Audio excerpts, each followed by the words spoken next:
In this lesson, we're going to be aligning two objects. The Align tool in Revit is, I gotta say, awesome.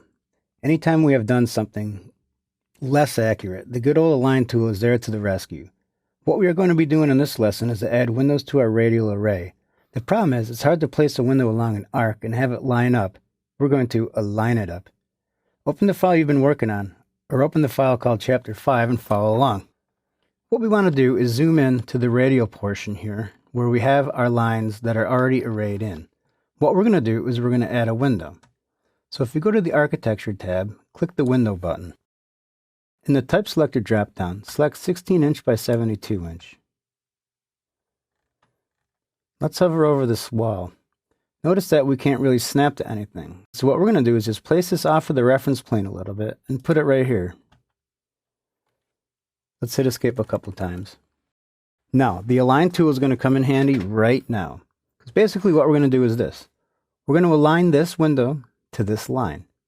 If you go to the Modify tab and click the Align button, or you can type AL for Align.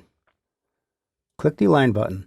Now, the one thing to remember is you pick the line you want to align to first, then you pick the line on the object you want to move second. So, the first thing we do is pick this reference plane. The second thing we do is come over to the window, and it's got a handy little center line for us.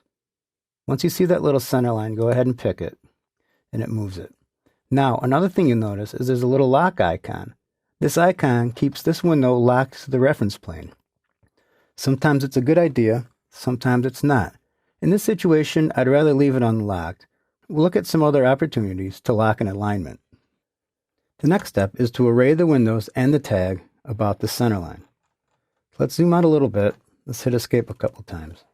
Hit the Control key, select the tag, then select the window. It may be a little bit tough to do because this is a group. Just kind of wander in there until you can get it. Once you see it highlight, select it. What we want to do is use the Radial Array command. We know how to do that, right? On the Modify tab, click the Array button. Let's make sure Radial Array is current. Let's uncheck Group and Associate. For the number, let's go 4. And again, let's move it to the last. And let's click Place for center of rotation and place it right here. What we want to do now is pick a point along this reference plane and swing it around the 90 degrees and click a point along this reference plane. Our windows are in and arrayed. Hit Escape a couple times. Let's go to a 3D view and check out the wall.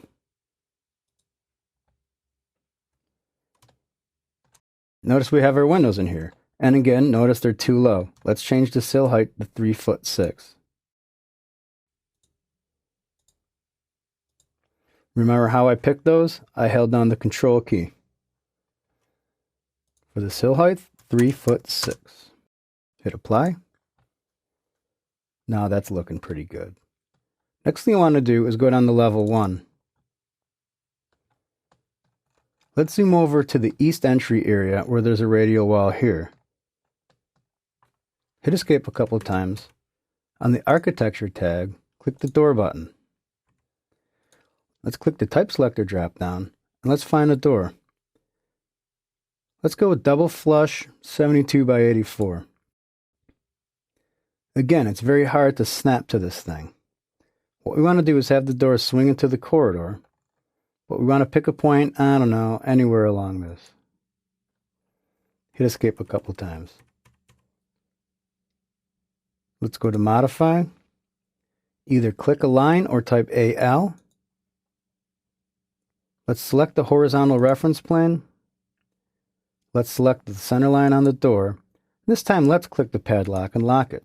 If the center line moves, we want the door to move with it. It really shouldn't, but we're prepared for it if it does. Hit Escape a couple times. One other thing I'd like to do is align and lock the other door. So let's zoom out and let's scroll all the way down to the other end of the corridor. Notice that this door is already aligned, but it's not locked. You can still lock an existing alignment. Type AL. Click the horizontal reference plane. Now click the center line of the door. Now click the padlock button. Now that door will move if this line moves. Or if this door moves, the other door on the other end of the corridor will move. While still in level 1, type ZA to zoom all. Save your model. You gotta love the Align tool. With the tools under our belts, we are able to add a window in a casual manner, align it to a good reference, then array the windows to form a cool little bay. We're also able to align and lock a couple doors to a reference plane.